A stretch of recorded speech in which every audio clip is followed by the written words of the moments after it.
Hey guys, it's your favorite Unc here. Go ahead and click that subscribe button below so you don't miss a single episode of Nightcap. That button right here. Come for the sports, stay for the stories.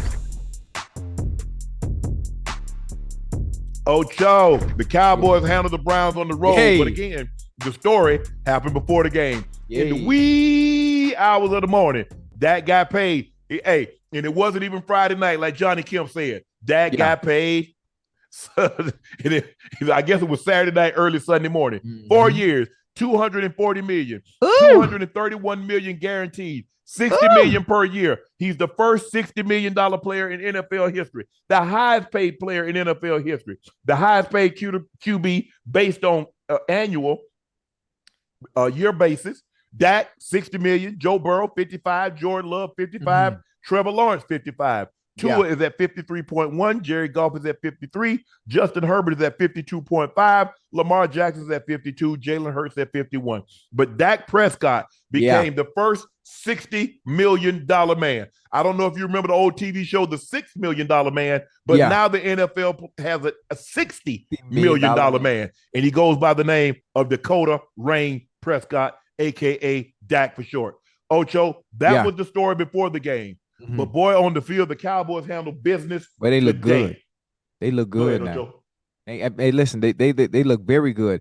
I'm not sure what's wrong with the Browns offense. Now, I'm not sure, was it Mike Zimmer in the defense and the fact that they knew all the route concepts, all the route combinations with Jerry Jeudy and Amari Cooper, who are phenomenal route runners, especially receivers that are great at creating separation. There was really no separation today. There was no separation today. I'm not sure what it was. I'm not sure what was going on. But I think I'm no offensive coordinator. But if I see my quarterback struggling, and I'm speaking from as a fan of the football, I'm watching Deshaun Watson struggle from the quarterback position. So what do I want to do? Everything is always spread out. Jerry Jeudy's out wide. Elijah Moore's in the slot. Amari Cooper's out wide. Condense the goddamn formations. Put people in motion.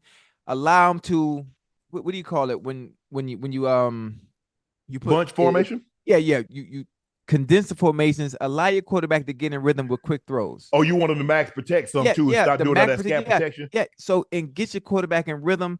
They just continue to do the same thing over and over and over and over and over. And Deshaun Watson was never able to find any kind of rhythm.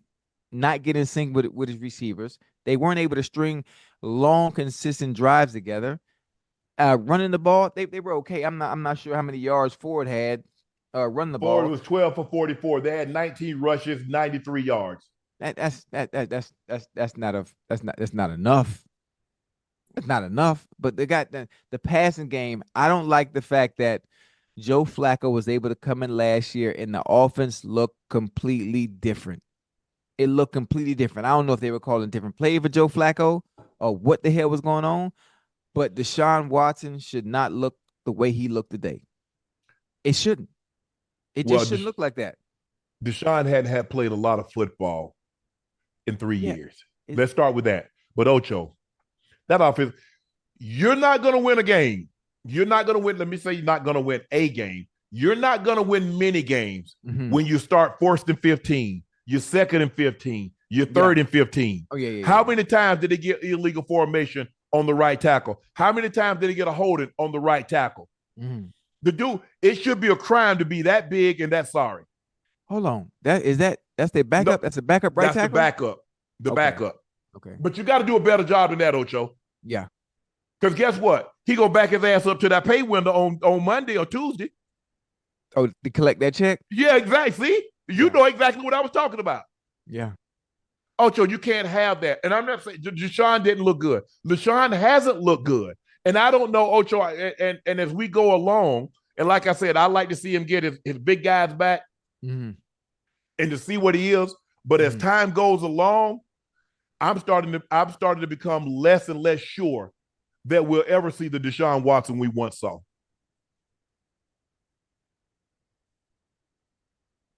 And that coordinator, you got to understand. You got to know.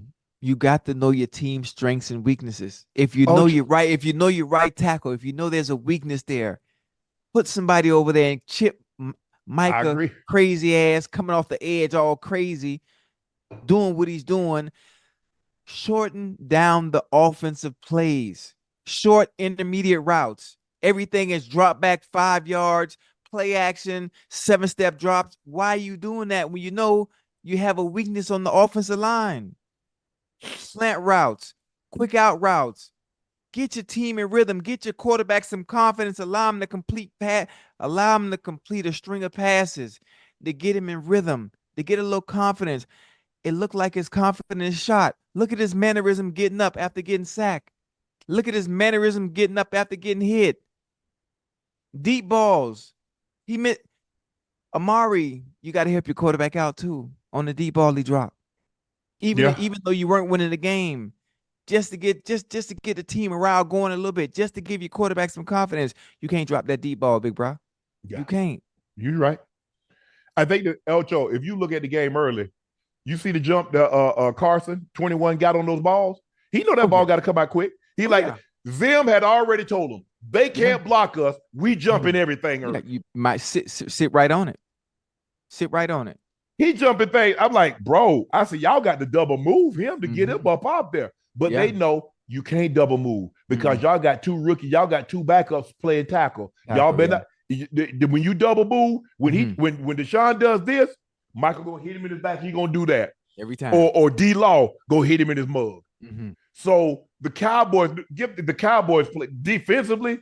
They were on it today. The Cowboys offense really didn't have to do a whole lot. If you look at Dak numbers, Dak was 19 of 32, 179. They had 25 rush attempts for 102 yards, so they averaged 4 yards a carry. But Dak wasn't like Dak threw for 250, 300 yards. He didn't need to. Just don't put the ball in harm's way. Right. Deshaun Watson, 24 of 45, 169. 1 touchdown, 2 ITs. He was sacked 6 times. He had a QBR less than 10. Do we give it's week 1? I understand. Nobody plays in the preseason that are starters. Maybe they should. Listen, I told you, we done had that conversation. My black ass wants to be in the preseason, so when I get to week 1, it's not unfamiliar territory. Because you can practice all day long. When you get into a game time situation, it's completely different. Yeah. Practice is not game. Practice is not game, and you can't convince your body that it is. It's just different. I mean, you go out there and practice. Hey, I'm trying to get everybody that work, Ocho. I don't want to give anybody no confidence that they cover me today. I don't want nobody talking ish in the locker room. I lock Sharp up today, or they jump it up, take it out. Yeah, hey, if things happen, guys go get paid. I mean, think about how many times I done ran a 7 route, a comeback, a dig, an over, a basic cross, a wall route. So they know what's coming. But, I'm trying to get craftier. But no. So this is what we doing. They don't play in the preseason, and then they get out.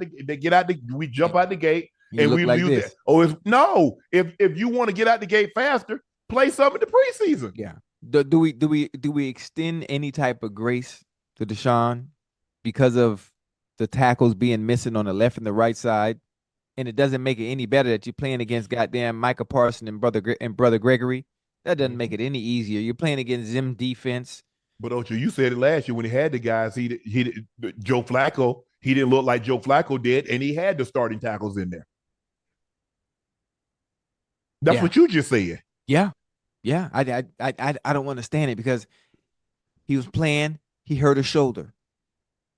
I mean, the offense wasn't looking like it should look, but then all of a sudden Flacco comes in, and all of a sudden I'm like, man, what the hell is going on? Almost to the point where it got me thinking, man, y'all sabotaging my dog with the play calling.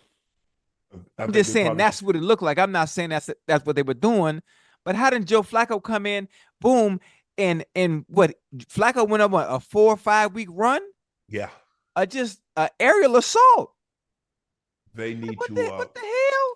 They need to do a better job of running the football, Ocho. I mean, look, you see, you can't block him, but you got to slow him down. You got to give him something else to think about.